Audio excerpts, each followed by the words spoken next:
Right, so Asterix and Obelix XXL2 Las Vegas.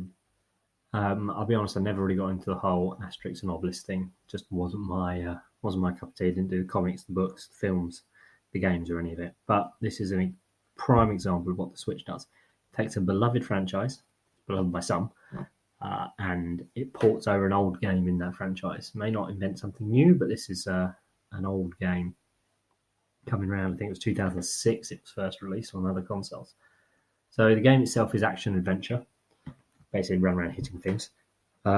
It's puzzle solving. It's in the same vein as like Banjo-Kazooie, Tomb Raider, Castlevania, all those kind of games, which would probably predate this a bit, to be fair. It sticks to what the franchise does well, which is spoofing. Rather than spoofing films or books, it's spoofing computer games largely. You've got a Splinter Cell rip-off character, Tomb Raider rip-off character, Sonic rip-off character, and a Pac-Man rip-off character, to name just a few. It's played for laughs. It's not like laugh out loud funny, but it's sort of the bare minimum of funny you require to remain interested in it. Yes.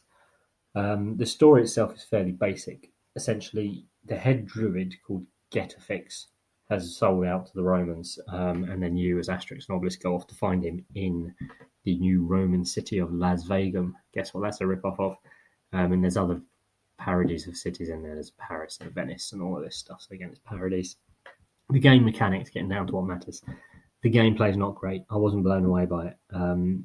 You're basically running around. You've got limited ways to hit. You got hit, jump, grab, slide combinations within the lot. And it's just an endless supply of Roman centurions to just batter using these, frankly, poor mechanics. Throws fun, briefly. Throwing an enemy at another enemy is always a laugh the first 5 times. The puzzles aren't particularly inventive. The solution is usually hit something, hit the lamp, turn it on, hit the switch, throw a Roman at it. So basically, if you're stuck and you're in doubt, just hit something in a slightly different way. You're guided through it by a Roman traitor, who's the Splinter Cell rip-off character. I imagine he's supposed to be funny, but to be honest, he's just annoying, and he tells you how to do all the puzzles. It's like, well, spoiler alert. You can get pickups, and you can gamble these in Las Vegas, or you can buy health or shield, access to new areas in the map, blah, blah. The game's basically 6 worlds. You got bosses, you got mini-bosses. The first day I played it, I completed 1 world. I can't tell you how long it takes to complete the whole game, because after the 3rd day I played it, I stopped playing. It might get harder. It might not be linear progression. You might not go 1, 2, 3, 4, 5, 6. In case you know what linear means. You may go from world 2 back to world 1, etc. But I don't see it taking most people more than 2 weeks. For what it is, £25 is too much. I wouldn't pay over a tenner for it, to be honest. You would have to be an Asterix and Obelix fan to have a chance of it, and you'd probably have to have liked this game when it came out 13 years ago. Obviously, I'm filming this before the new year.